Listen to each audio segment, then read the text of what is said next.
So I'm starting to take out this fender liner to build the downpipe. And this is partially for my memory. The mud flap had 4 screws and then one like Christmas tree plug.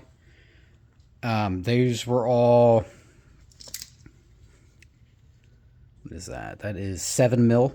And then right behind that mud flap, there's one of these 5.5s. And then there's a Christmas tree plug there.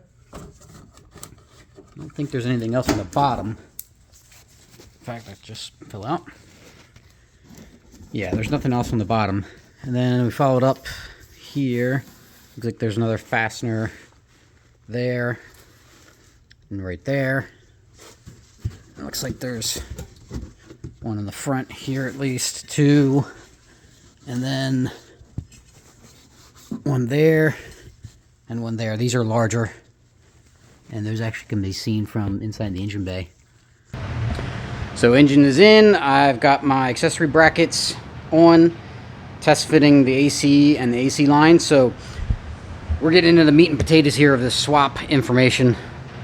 This is the Explorer AC line, and it took just a little bit of a bend to get it to go into the factory 3.0 dryer. However, it means I cannot put that plus the alternator, I cannot put my wastegate here. It just will not fit. So I started fabbing up the downpipe so I could get an idea where else I could mount it. This is what I got so far: a tight radius 90 and then a long radius 90. We'll come down here and you can see we got it shooting off right through here.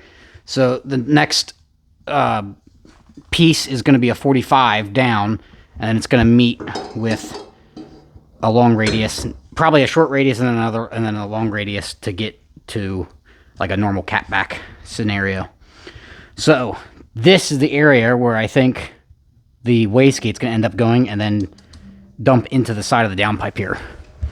So I've had this thing for forever. Probably 2010 is when I bought this thing. Never actually ran it on a turbo setup. I had it mocked up for a 1UZ and never ran it. So I'm thinking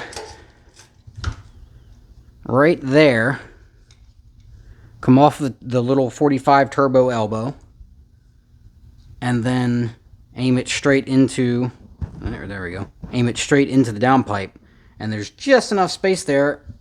I think it'll work. So that's going to be a little tricky getting all that to fit, but I think I can do it. And I have just enough pipe sitting around to fit. So made some major progress on this downpipe, and unfortunately, as it sits here, the wheel has to come off to get it in.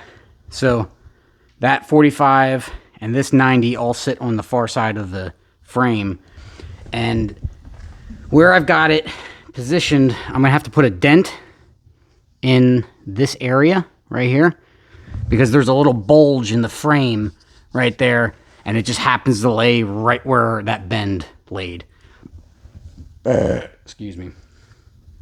So the challenge is that if I extended this straight piece here to push the 45 back, that would make this pipe clear the frame, but then this 45 would hit right here.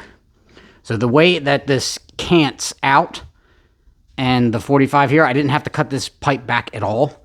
I just tacked the 45, and then it just nestled in. Well, it just nestled in really nice right there. So I'm gonna go ahead and thread this thing in, try to do it and show you.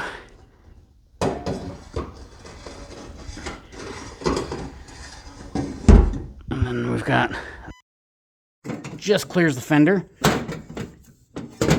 and then just clears the inner fender. Now it'll go up to the turbo.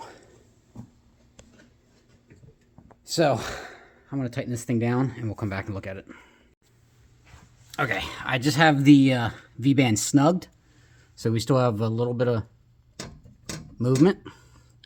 So yeah, it's hard. It's going to be hard to see. I don't have the light on, but that's right there is where it's going to hit the frame, unless I put a dent in it. And I also considered extending that second elbow out with like a 1/2 inch ring, but any more than like an 1/8 inch, and I'd be hitting the transmission in the bell housing. So I figured I'd just dent the pipe. I'm no stranger to denting pipes on this project. But we've got, once that dent is there, when I had this laid out initially, I had just over an 1/8 inch of clearance right between the air box. Actually, that's the evaporator box and the downpipe. Enough to give some heat wrap around it and not have to worry about it melting that box. So that all is gonna work out really nicely. I'm really happy with the way this turned out, and thank God for these tight radius elbows, because that long sweep elbow that I had initially planned was just never gonna work. Oh, and that reminds me, where this ends is really nice. Pretty damn convenient. So that 45 drops down, and you're basically looking at a straight shot right to the back. I might have to do a little bit of tweaking like towards the frame, but that's not a big deal. Like, you can do that just by cleaning up one side with a grinder. So right there though, let's see if I can get some light on the subject. Right there, that's where, focus, that's where the conflict with that frame is. Okay.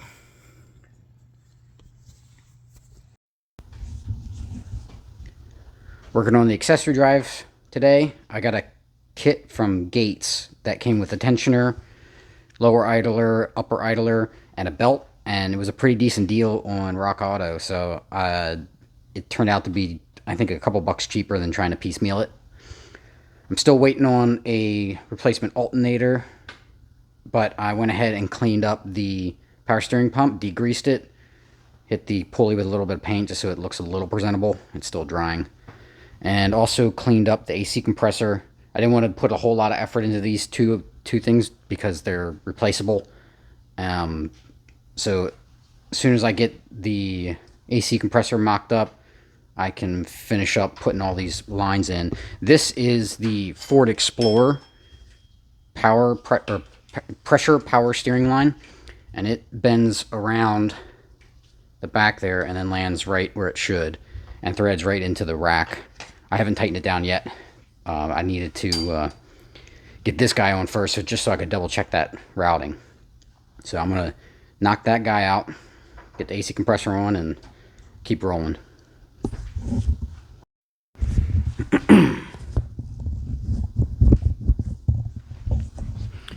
Okay, a lot of progress made.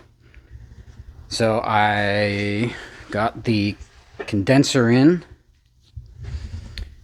This is the 5.0 AC line that bolts to the back of the AC compressor.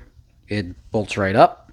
Pressure switch, although it's facing towards the front of the truck, and my wiring harness is just long enough, it all worked out. And then on the other side, we already covered that. It basically lines up and bolts in. The power steering pressure line, I had initially thought it went behind, but that didn't work. There's too many lines back there, and right here it sat really nice. And I'm not entirely sure if this style fitting is supposed to let the line move like that, but I got these tight both sides and they both swivel, so I think that's how it's supposed to be. Not entirely sure. AC compressor's plugged in, and the starter signal wire and the AC wires stuff, that to the body harness, that's plugged in. I've got a through hole zip tie, or like a panel mount zip tie holding this harness up. I'm going to have another one over here on this side to hold that side of the harness once I get the battery sat in here, make sure that this is long enough. So that line's also done. This is the original 3.0 AC line here. So I think that's all the meat and potatoes of the bolt-on stuff as far as a normal swap. I'm going to keep on plugging. I might get the radiator hoses on and radiator next, or I might jump up to the intake intake manifold and wiring harness, which I'm not exactly thrilled about. So this was a 3.0 truck, and the harness has this little tab here, and it goes over the stud on the master cylinder. So that kept it kind of close on, to the master cylinder, and the Explorer is very far away. Now, I think the 4.0s, this harness is longer and it's perfect for the 5.0 swap, but the 3.0s, I don't know why they made 3 different wiring harnesses for this engine bay, but whatever. Oh, excuse me. So it does reach, it does connect, and it does fit behind the intake manifold once it's on there, but it just flops around. I'm not thrilled about the way that it just flops around. The 4.0s, though, I think they have some kind of bracket that bolts to the firewall. If I can source one of those, I might be able to just modify the bracket so it fits over here, and then this connector can mount directly to that. I'd feel a lot better about that, and I can just kind of make this work up to that bracket, or make the bracket work to where this needs to lay. Okay, so the last thing that I just took care of was the final fuel line. So as it stands now, I could hook up the harness and key on and see if the fuel pressure turns on. That'll also tell me if the Speeduino is functioning. Got to get those grounds, that ground and the other ground up that I added for the wiring harness, in place first. But I am getting really excited. It's getting really close.